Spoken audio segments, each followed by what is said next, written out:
Hello, John here at the Octave Music Center in Guelph, Ontario, and today we just want to take a couple of minutes and do a little bit of a teaching video on what exactly do the pedals on a piano do. And some of you may have purchased a piano and put it in your home and played it and played the pedals and realized, well, that's not what the pedals did on my piano when I was a kid. Why is it different? And there are different pedal functions on different pianos depending on the type of piano.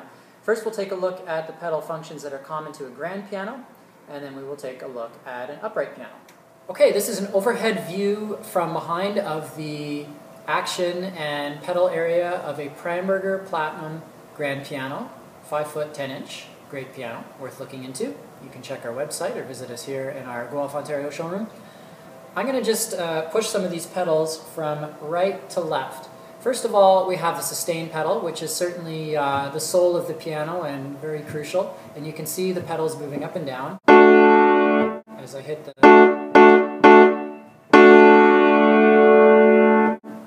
that damper pedal.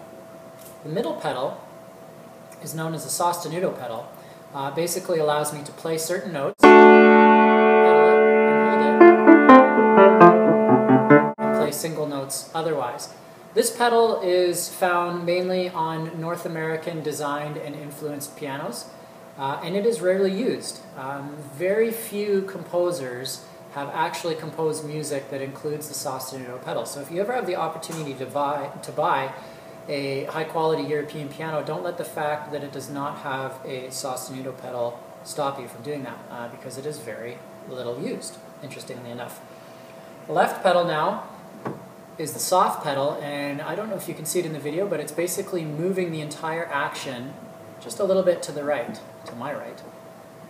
And what this does, it was previously known as the una corda pedal, because what it would do is when pianos were strung with two strings, it would change a hammer from striking two strings to only striking one string, or una corda, one string.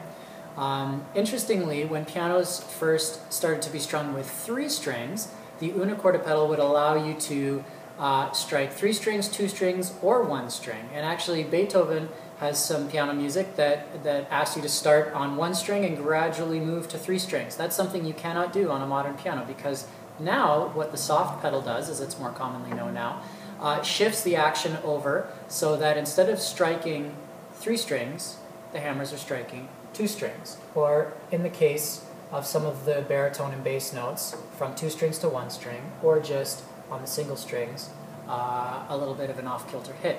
This actually changes the color of the notes, so not only is it a little bit quieter, but it also has a bit of a softer tone or color to it.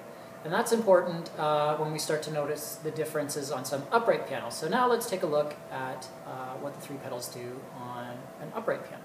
Okay, now we're looking at the inside of a Primberger Legacy Series apartment size piano. This is a great entry-level piano if you're just looking to upgrade to an acoustic piano and you're on a budget, and again, worth a look. From right to left, we have a sustain pedal, so you can see, again, the dampers are lifted. Okay, that's what we would expect. Our middle piano lowers what's called a practice rail, which holds felt in front of the strings and allows you to play quietly, which is certainly a common feature on apartment-sized pianos. Historically speaking, the middle pedal has also been used as a bass sustain pedal, or sometimes it's just welded to one of the other pedals and does the exact same thing, so that there's really only two pedals functioning on it. Interestingly, on this piano, the practice rail can be clicked into place and held down so that my other foot is free to operate the sustain pedal.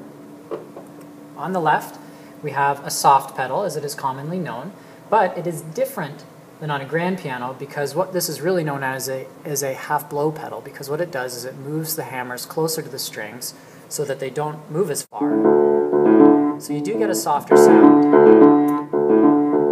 But the action is really changed, because it's not just shifting the whole action to one side so that everything feels the same, it's actually changing the distance that the hammers travel.